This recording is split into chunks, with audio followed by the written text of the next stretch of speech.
Howdy, welcome back to Metroid Fusion. In the last episode, fuck, that was, I don't know, it was, a bit more of a segmented, go at it than last time. Anyway, yeah, we got through the water section, the underwater section of Sector 4, and in this episode, the security robot that we fucked with earlier, is now back, and he's angry. So, we're going to take care of that in this episode of Metroid Fusion.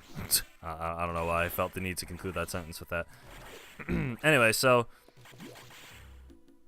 fuck, dude. I actually did not come into this with something to talk about, which is not very common. Let me see. Let me see if I can pull something out of the archive real quick of that is my mind. This is a fake, right? Yeah, okay. Yeah, that's finally, it's one down.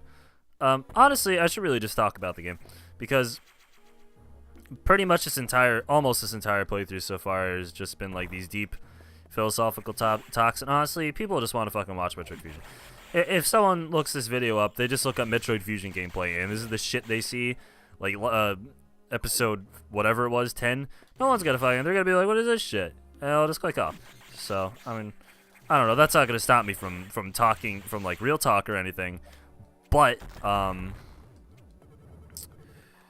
you know, I just have nothing really, to talk about. I do really like this part of the game, and the reason for that is simply because, everything is sort of coming to a head, like, the tension is building, SAX is tracking you, and that brings me to something that someone actually left a comment on my Metroid Fusion review a while ago, and they brought up a pretty good point, albeit they were very angry while writing it. But that's, you know, but they brought up a very good point.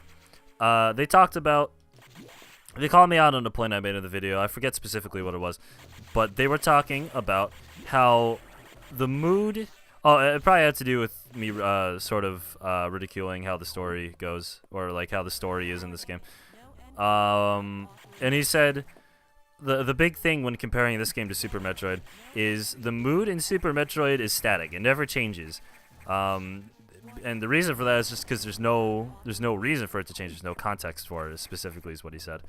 And he brings up a pretty good. That's a pretty good point, because in this game, the mood changes all the time. But, oh wait, don't I have to, sorry, hold up that. Because there's, yeah, there you go, okay. Anyway, yes, this fight changes a little. He just throws out these missiles now. Yeah, so,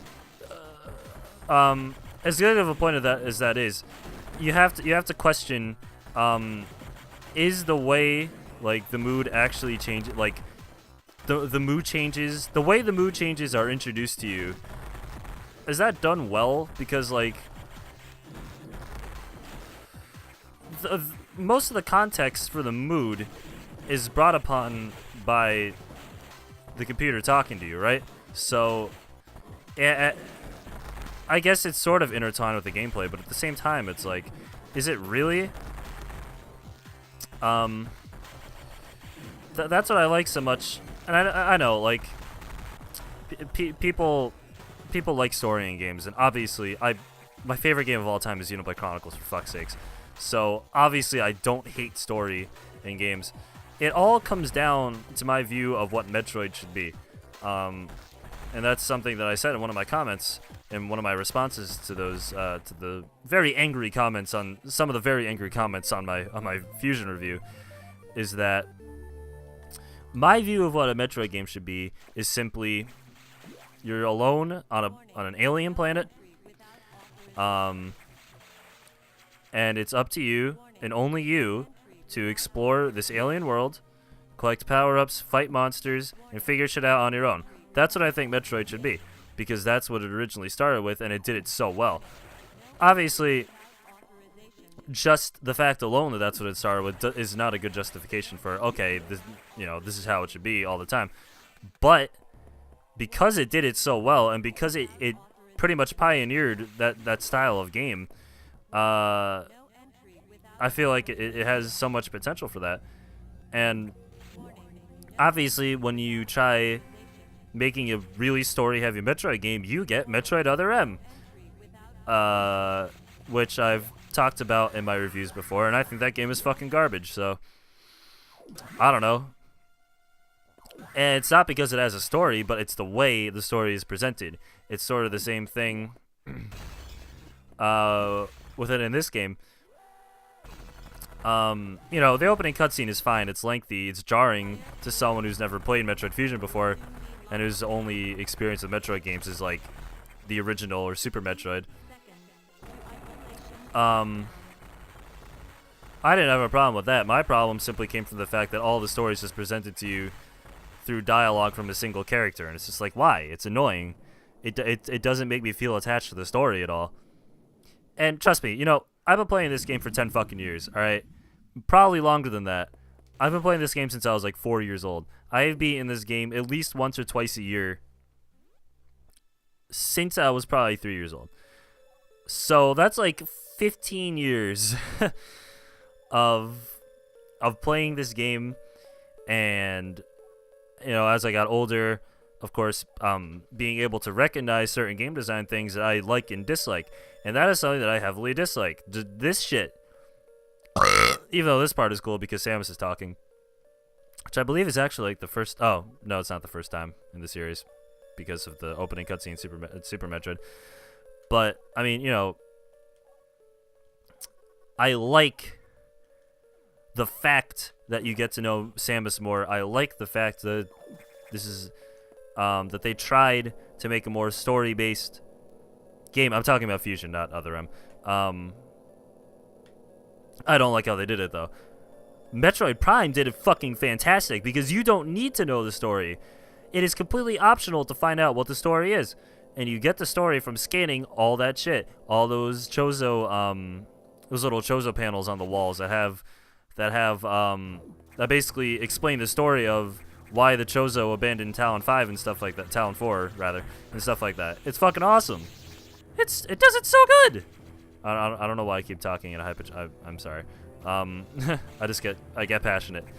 Metroid Fusion is fucking amazing, and that's one of the reasons why. Metroid Fusion, Metroid Prime. Yeah, that's something that game does swimmingly.